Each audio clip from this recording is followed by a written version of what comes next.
cette nouvelle émission de la Team Nara qui se nomme La question du jour. Je prétends nullement avoir la science infuse et pouvoir répondre à toutes vos questions. Les réponses que vous obtiendrez dans ces émissions sont dues à d'énormes heures de travail et de recherche. Je dirais donc que la seule chose de bien dans cette émission, c'est que vous n'avez plus besoin de chercher. Et la question du jour est... Qu'est-ce que les Illuminati? On va tâcher d'y répondre ensemble tout de suite. Accrochez vos ceintures, c'est parti pour le départ. Tout d'abord, le terme Illuminati, signifiant littéralement les illuminés, du latin illuminar, illuminer, connaître, savoir, désigne plusieurs groupes contemporains, fictifs, réels, ou d'existence controversée. Chapitre 1. Les Illuminati selon la théorie du complot. Les Illuminati seraient une organisation conspiratrice censée agir dans l'ombre du pouvoir, contrôlant prétendument les affaires du monde au travers de gouvernements et de grandes multinationales, et visant à l'établissement du nouvel ordre mondial. Les théories du complot Illuminati sont des théories conspirationnistes, qui prétendent que la société de pensée allemande des Illuminati de Bavière, historiquement dissoute en 1785, perdurerait dans la clandestinité et poursuivrait un plan secret de domination du monde. Rien que ça. Ces théories, dont la première mention remonte à l'ouvrage de John Robinson, Proof of Conspiracy, publié en 1797, se confondent avec les théories du complot maçonnique, en avançant que les Illuminati réalisent leurs plans en infiltrant les différents gouvernements, en particulier ceux issus de révolutions, et les autres sociétés initiatiques, dont les francs-maçons. Si les études historiques estiment que les derniers Illuminati n'ont pas survécu au-delà du XVIIIe siècle, le mot Illuminati reste utilisé comme terme générique dans le folklore du complot. Et tout ça pour synthétiser des théories identifiant comme conspirateurs des groupes divers, tels que francs-maçons, sionistes, CIA ou communisme. Et pour désigner dans le système qui en résulte le noyau des maîtres du monde. Myron Courval Fagan, ça c'est du nom, fut un des premiers propagateurs de ces théories impliquant les Illuminati. S'inspirant des essais de John Thomas Flynn, l'historien Stéphane François indique qu'en France la théorie du complot Illuminati provient principalement des milieux catholiques intégristes et de la contre-révolution, notamment d'Augustin Barwell. Le grand sceau des États-Unis, notamment visible sur le billet d'$1 américain, représente une pyramide tronquée dont le sommet est éclairé par l'œil de la Providence, qui représenterait l'aboutissement de l'illumination. Au-dessus est inscrite la devise Annui Comptis. Désolé, je parle pas bien latin. Et en dessous, Norvus Clordo Secorum.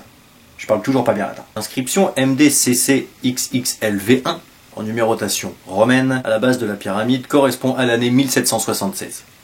Bien sûr, année de la déclaration d'indépendance des États-Unis.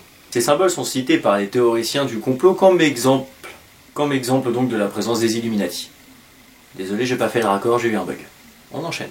D'après eux, le sceau indique un œil lucide qui domine une base aveugle, et symbolisant donc par là l'élite omnisciente qui contrôlerait le peuple.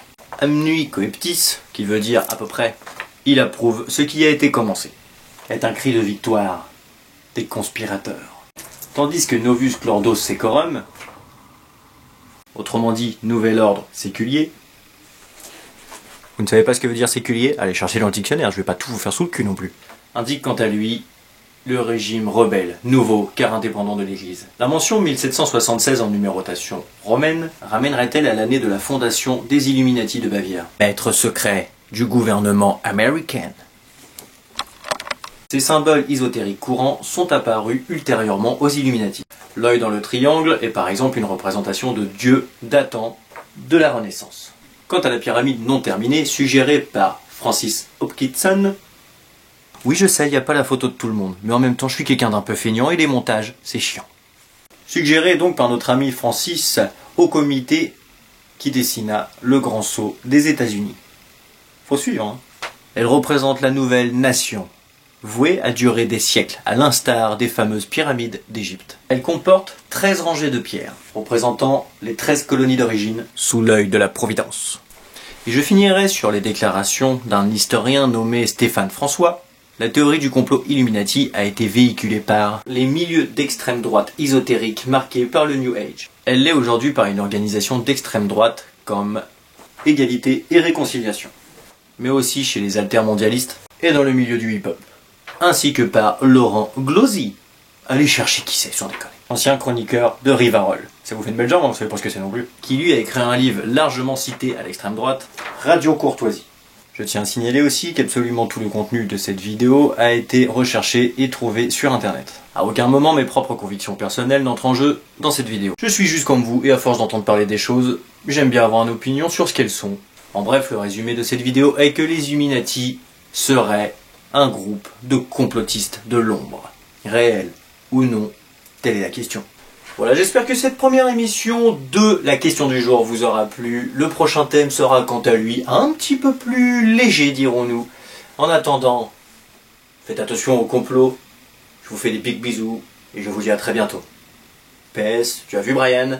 Cette vidéo était pour toi, je l'ai entièrement réalisée avec une écharpe autour du cou. Big bisous tout le monde. Illuminati.